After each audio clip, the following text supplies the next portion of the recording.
Hey loves. Today I thought I'd jump on here and talk about recovery from relationships, how do we get over an ex?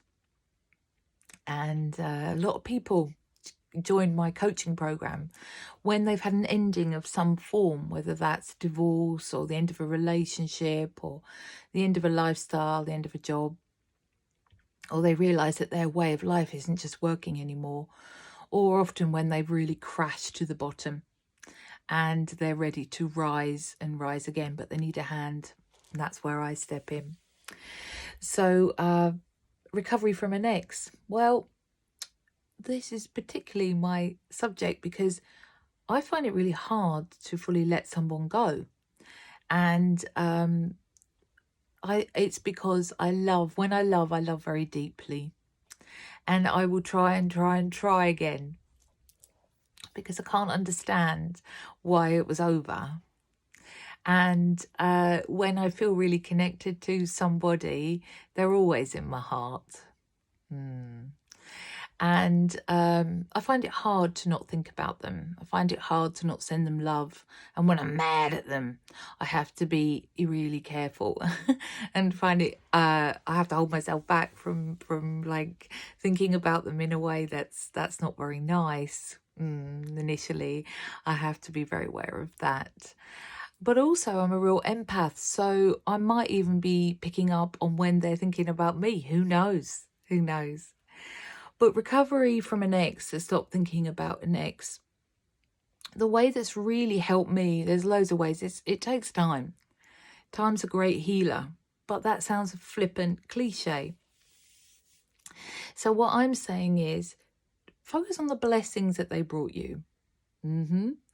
Focus on the good times and what you learnt from it, not what you lost from it, but what you learnt, what they brought you, what they brought out in you that you're now aware of, even if you're not that proud of who you were with them or towards the end of that relationship. You would have learnt something about yourself. Well, I really hope you, if you haven't not aware of what you've learnt, I hope you search for what you've learnt. And please think about the good times. Doesn't mean you're going to go back. But think about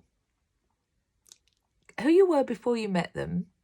And even if they nearly destroyed you, God, yeah, I've been there as well. But even if you feel, God, that was heartbreaking.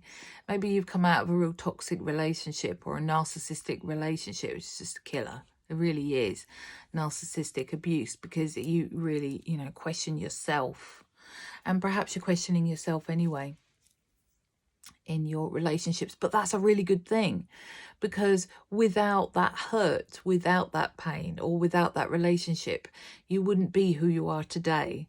And then the good side, the real positive side is be grateful that they went, or be grateful that you had them, be grateful for the experience, be grateful for the ending. Be grateful you're no longer with him because you've learned and grown and it's made you an even better version of yourself, or an even better version of yourself, freer, kinder, more loving towards yourself for the next one, for the right one. I love that thought. So I'm really dwelling on that thought, and that's what helps me get over an ex. I hope that helps. Know that I love you.